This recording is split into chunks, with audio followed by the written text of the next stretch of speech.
আসসালামু আলাইকুম রহমতুল্লাহি ওয়া বারাকাতুহু। আলহামদুলিল্লাহ ওয়াসসালাতু ওয়াসসালামু আলা রাসূলিল্লাহি ওয়া বা'দ। কত মানুষ নিদ্রায় শায়িত অবস্থায় চলে গেছে না ফেরার দেশে। কত মানুষ দুর্ঘটনার শিকার হয়ে অথবা বার্ধক্যজনিত রোগাক্রান্ত হয়ে হসপিটালে যাওয়ার পর আর ফেরেনি, ওখান থেকেই কবরে পৌঁছেছে। কত মানুষ হঠাৎের মধ্যেই নিজ পিতামাতা হারিয়েছে, তারও কোনো হিসেব নেই। স্বাভাবিকভাবে অসুস্থ অবস্থায় মৃত্যুশয্যায় শায়িত হয়ে কথা বলতে পেরে ক্ষমা চেয়ে অথবা ক্ষমা করে যেতে পেরেছে এমন লোক কমই আছে। তাই ঘুম থেকে উঠতে পেরেছ, আল্লাহর প্রশংসা করো। যত অন্যায়, অবিচার, অশ্লীলতায় লিপ্ত আছো তা ছেড়ে দাও। কারণ নিদ্রা থেকে যারা ফেরেনি তারা আর আল্লাহকে বলতে পারবে না যে আল্লাহ আমাকে ক্ষমা করো, আমি ছেড়ে দিয়েছি তোমার আযাবের ভয়ে, তোমার জান্নাতের আশায়। যারা হসপিটালাইজ হয়েছে দুর্ঘটনার শিকার হয়ে অথবা কোনো অসুস্থতার কারণে আর ফিরে আসেনি, তারা আত্মীয় স্বজন, পাড়া প্রতিবেশী, বন্ধু, ভাই বোন, বাবা মা কারো কাছে ক্ষমা চাইতে পারেনি, চলে গেছে ওখান থেকেই। বলতে পারেনি যে আমার গুচ্ছিত সম্পদ আব্বা আম্মা তোমাদের জন্য ব্যয় করবো এরপর থেকে। বলতে পারেনি ভাই তোর উপরে জুলুম করেছি, আমার যে সম্পদ আমি পুঁজিভূত করেছি সেটা আমি খরচ করব তোর বিপদে।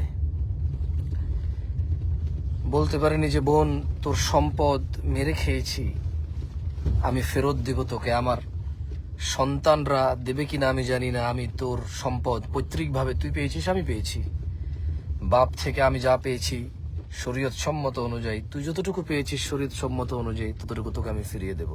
বলতে পারিনি। বেঁচে থাকা বিশাল বিলাসিতা, বেঁচে থাকা এমন বিলাসিতা, বেঁচে থাকা আল্লাহর এমন নেয়ামত যে মানুষ সুবহানাল্লাহ বললে আসমান আর জমিনের খালি জায়গাটা নেকিতে পরিপূর্ণ হয়। মানুষ আলহামদুলিল্লাহ বললে নেকির পাল্লা ভারী হয়ে যায়। বেঁচে থেকে মানুষ আল্লাহুম্মা সাল্লি আলা মুহাম্মদ দুরুদ পড়লে 10টা নেকি হয়, 10টা গুনাহ ক্ষমা হয়, মর্যাদা বৃদ্ধি হয়, ওর প্রতি রহমত নাজিল হয় 10 বার। বেঁচে থাকলে ফজরের 2 রাকাত সুন্নত আদায় করলে দুনিয়াতে যা আছে এর চেয়ে বেশি কিছু পাওয়া যায়। বেঁচে থাকলে ফজরে 2, জোহরে 6, মাগরিবে 2, ইশায় 2, মোট 12 রাকাত সুন্নতে মুআক্কাদা পড়লে আল্লাহ সুবহানাহু ওয়া তাআলা জান্নাতে ঘর তৈরি করবে। যে ব্যক্তি প্রতিদিন 12 রাকাত সুন্নত আদায় করবে তার জন্য আল্লাহ একটা করে ঘর নির্মাণ করবে। সুবহানাল্লাহ। বেঁচে থাকলে সাদাকা করা যায়, বেঁচে থাকলে মানুষের উপকার করা যায়, বেঁচে থাকলে আল্লাহর প্রশংসা করা যায়, বেঁচে থাকলে লাউ বালাগাত যুনুবুকা আনানাস সামা, যদি মানুষের গুনাহ আসমানের মেঘমালা পর্যন্ত ছয়, সুম্মা ইস্তাগফারতানি, আল্লাহ বলছে তারপর যদি সে আমার কাছে মাপ চায়, গফারতু লাক, আমি তাকে ক্ষমা করব, ওয়ালা উবালি, কারো পরোয়া করব না। বেঁচে থাকলে এই পৃথিবী পরিমাণ পাপ অন্যায় আল্লাহর কাছে ক্ষমা চেয়ে নেকিতে পরিবর্তন করা যায়। বেঁচে থাকলে আল্লাহ গোস্বা করে আছে, রাগ করে আছে, এমন সমস্ত রাগ গোস্বা আল্লাহর কাছে ক্ষমা চেয়ে ফিরে এসে ওই অপরাধের জন্য লজ্জিত ইতস্ত হলে সব গুনাহ আল্লাহ ক্ষমা করে দেয়, আল্লাহর ক্ষমা পাওয়া যায়। বেঁচে থাকা বিশাল বিলাসিতা। মানুষের মনে যে কষ্ট দিয়েছে, মানুষ হয়ে মানুষের যে অধিকার নষ্ট করেছে, বেঁচে থাকলে তা ফিরিয়ে দেওয়া যায়। বেঁচে থাকলে তা ফিরিয়ে দিতে অক্ষম হলে ক্ষমা পাওয়ার জন্য সর্বোচ্চ চেষ্টা করা যায়, আর মন থেকে চেষ্টা করলে আল্লাহ সাহায্য করে। কত মানুষ চলে গিয়েছে মাকে বলতে পারে নাই যে মা ক্ষমা করে দিও, কষ্ট দিছি তোমাকে। কত মানুষ নিজ অপরাধের বোঝা মাথায় নিয়ে আল্লাহকে এতটুকু বলতে পারেনি যে আল্লাহ আমাকে ক্ষমা করো, আমি ভুল করেছি, আর করব না। তুমি ক্ষমা না করলে কে ক্ষমা করবে, আমি আর করব না। কত মানুষ জানা ব্যভিচারে লিপ্ত হওয়া অবস্থায় মৃত্যুবরণ করছে। কত মানুষ নেশায় মত্ত থেকে মৃত্যুবরণ করছে। কত মানুষ সুদ, ঘুষ, অন্যায়, অবিচার, দুর্নীতিতে মৃত্যুবরণ করছে। কারণ তারা সবাই জানতো না যে কখন মৃত্যু আসবে। নিশ্চয়ই আমাদের মধ্যেও আমরা কেউই জানি না কখন মৃত্যু আসবে। সো যারা বেঁচে আছি আল্লাহের প্রশংসা করি, যেই অপরাধে লিপ্ত আছি সেই অপরাধ থেকে ফিরে আসি।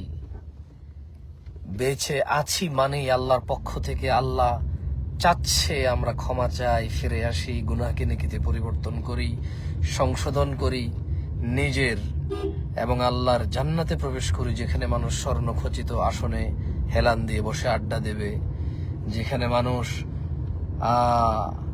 চিরকুমারী হুর পাবে, ডাগর নয়না। সুবহানাল্লাহি ওয়া বিহামদিহি সুবহানাল্লাহিল আযীম। আস্তাগফিরুল্লাহ আল্লাযী লা ইলাহা ইল্লা হুয়াল হাইয়ুল কাইয়্যুম ওয়া আতুবু ইলাইহি। اللهم أنت ربي لا إله إلا أنت خلقتني وأنا عبدك وأنا على عهدك ووعدك ما استطعت أعوذ بك من شر ما صنعت أبوء لك بنعمتك علي وأبوء بذنبي فاغفر لي فإنه لا يغفر الذنوب إلا أنت। দুই একজনে কমেন্ট করতেছেন আপনারা যে আজান দিচ্ছে বা নামাজের সময় হয়েছে। তো আপনি আজান দিচ্ছে, আপনি লাইভ থেকে চলে যান, আজান শোনেন, জবাব দেন। নামাজের সময় হয়েছে, নামাজে চলে যান। আমি তো গাড়িতে আছি, আমার এখান থেকে তো আজান যাচ্ছে না আপনার কাছে। এটা তো জরুরি নয় যে আপনার এখানে আজান দিচ্ছে, আপনার এখানে নামাজের সময় হয়েছে মানে আমার এখানেও হয়েছে, আমার এখানেও দিচ্ছে, তো জরুরি না, ঠিক না? আপনি আজান শুনলে আপনি বন্ধ করে দিবেন সমস্ত কাজ, আজানের জবাব দিবেন। নামাজের সময় হয়ে গেলে আপনি সমস্ত কাজ ত্যাগ করবেন, আপনি নামাজে যাবেন। তা না বলে এখানে বসে বসে কমেন্ট করলে আপনি কাকে কি দাওয়াত দিচ্ছেন? আপনার ওখানকার সময় তো আর আমার এখানকার সময় এক না। আল্লাহ বুঝার তৌফিক দান করুন। আসসালামু আলাইকুম ওয়া রাহমাতুল্লাহি ওয়া বারাকাতুহু।